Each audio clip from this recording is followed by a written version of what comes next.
Thank you for spending another midweek moment with the Wisconsin property taxpayers. Before we get started, a word from the official WPT insurance and benefits partner, Ansay & Associates. Another way WPT has a full range of benefits to help your business or farm succeed. Hi, I'm Mike Ansay from Ansay & Associates. We're passionate about continuing on our mission to help more Wisconsin businesses create more success. If you have any questions about our insurance products or just want a second opinion about your insurance or employee benefits, I invite you to check out Ansay.com, or better yet, give us a call at Ansay & Associates. And let's have a conversation about your business and how we can help you secure, protect, and grow your version of the American dream.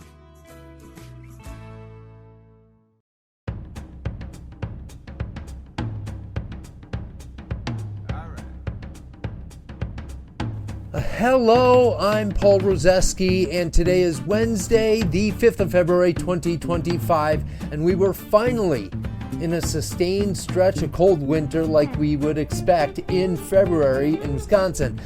To counteract the cold outside, let's make it a point to celebrate National Pay a Compliment Day on Thursday and Give Kids a Smile Day on Friday, which rolls us right into Super Bowl weekend. And based on the teams playing, I really don't care about the game, but I am still definitely going to watch. I am more interested in our family tradition of who can guess the most prop bets. We typically do about 15, everything from the color of the first outfit of the halftime performer. Will the coin flip be heads or tails? Will there be two or more talking animals in commercials between kickoff and the end of the game? All sorts of random stuff like that. Haven't figured out what they're going to be this year, but I am looking forward to it. Speaking of, the commercials are typically entertaining too, whether they're good or bad, funny, trying to tug at your heartstrings. Whatever they're trying to do, they're typically a spectacle. So, in the spirit of the last NFL game until August, let's go with the theme of competing in our stories this week, and let's jump into some news together. And let's start off with two bills on the topic of flags that fly at state government buildings. Currently, the governor's office decides the flags that fly on any given day at the Capitol and whether the government properties fly at half-staff.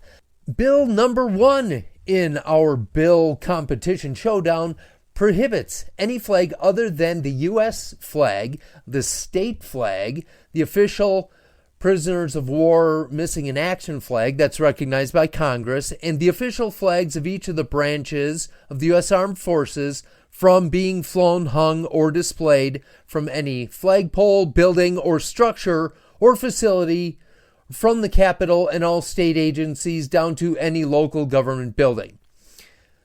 The second bill is similar and quite frankly is exactly the same, but adds a couple details on some of the exceptions, like flags for first responders, special occasions for flags of foreign states and neighboring states near our borders, like at way stations, things like that. So, it's funny. One of the bills in its official memo even says, "This is the second flag bill introduced this week. We invite you to compare the two bills and ask for your support for this bill."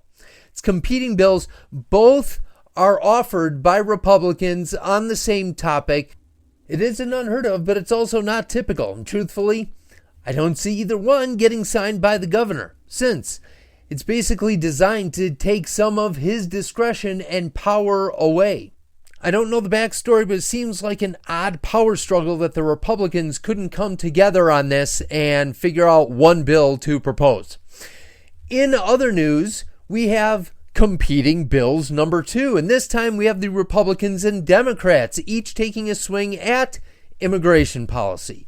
First off, the Democrats introduced a bill that you would have seen in the Weekly Insider member email on Monday, which would prohibit non-federal law enforcement in assisting in the detainment of someone based on immigration status, unless there is a judicial warrant, which essentially means that they're wanted for a different violation. The Republican proposed bill would require Wisconsin sheriffs to verify the citizenship of any person arrested for a felony. If it cannot be verified, federal officials must be notified, and the sheriffs must comply with a federal request. Right now it's not a requirement, that the person be detained for no more than 48 hours. The chance that federal officials want to act on their immigration status. It's relatively similar in the fact that they both are saying that people shouldn't be detained for just suspicion of this or just for immigration alone. And granted, that's because it's a federal issue, so really these two bills aren't as completely opposite as a bunch of the news headlines would lead you to believe.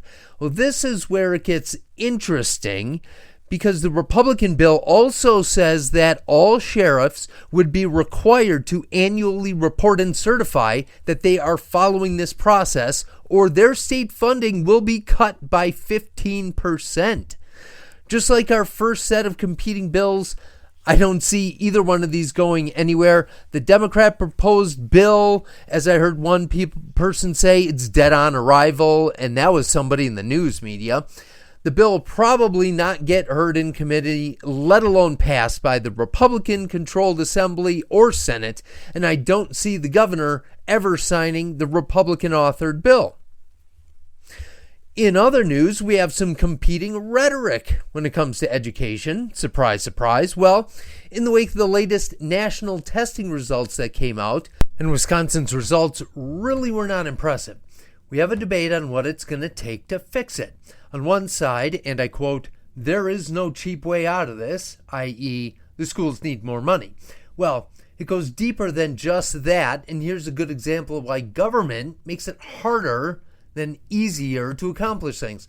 Last session, we had a bill to revamp and improve the reading curriculum throughout the state, a Republican bill that the governor signed. The two sides negotiated the terms. Initially, the governor asked for $20 million to make the program happen, and the Republicans invested $50 million instead. They were coming together to make progress. The governor said, "Work out the details with the Department of Public Instruction, DPI, and we will get this done." Well, when the bill eventually landed on his desk, he vetoed some of it. He said he needed to because of a technicality in the funding and how much would go to charter schools.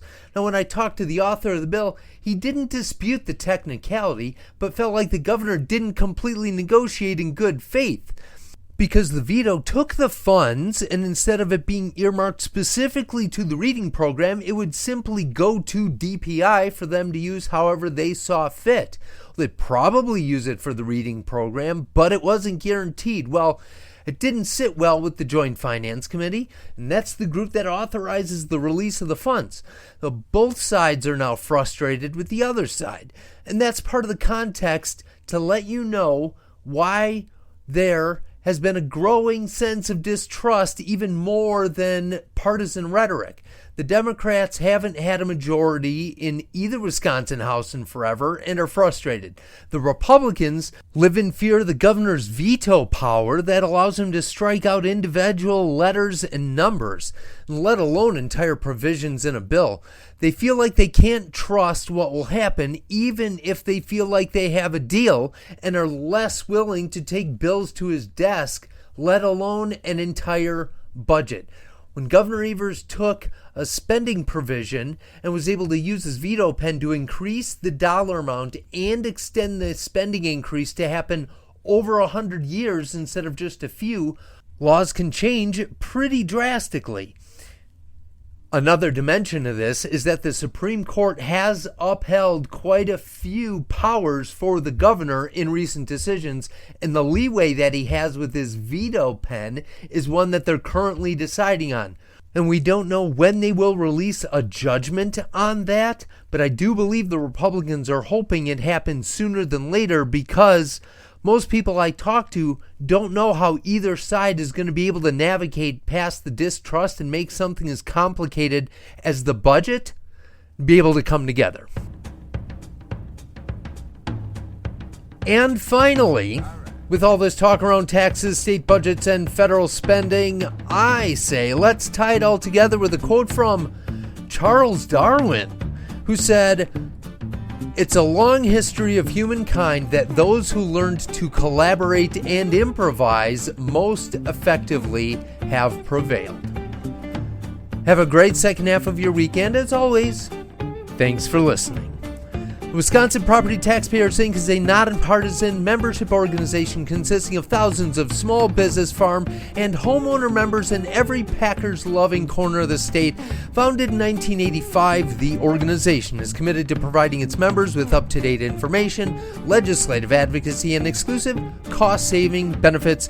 Find out how to join at WPTOnline.org/join.